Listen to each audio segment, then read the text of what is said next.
जिम्मेदार राहणार आहे कशी तयार केली?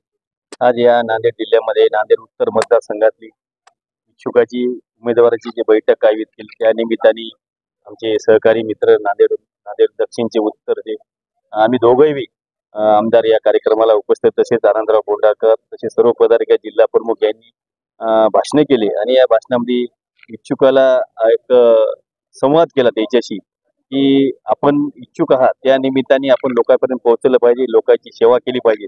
आज जिल्हा परिषद आता सध्या नगरपालिका पंचायत समिती आहे, त्या हेतूने आमच्या नांदेड उत्तर मतदारसंघात नगरपालिका पंचायती नाही, तशीच जिल्हा परिषद पंचायत समिती याला वेळ आहे. त्यानुसार आपल्याला 1.5 महिने कालावधी आहे. त्या निमित्ताने जनतेपर्यंत पोहोचा, लोकांपर्यंत पोहोचा, लोकांची सेवा करा, याच्यातून एक भावनिक वातावरण झालं पाहिजे.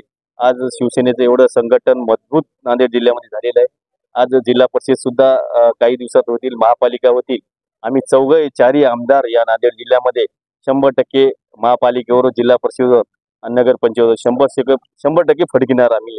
काही चर्चा चालू आहे का? चर्चा थांबलेली आहे? आमची काही चर्चा चालू नाही. आम्ही सगळं आमचे हर जागी उमेदवार तयार आहेत आणि आम्ही लढायला तयार आहे. युती होईल न होईल आम्ही याची काळजी करणारी माणसं नाही. आम्ही शिवसैनिक शिवसैनिक संघर्ष करणारा शिवसैनिक आहे, असा लचपूत शिवसैनिक नाही. भाजपासोबत युती वगैरे काही? होईल न होईल त्याचे काही आम्ही सांगू शकत नाही. आम्ही आमचं लढणार.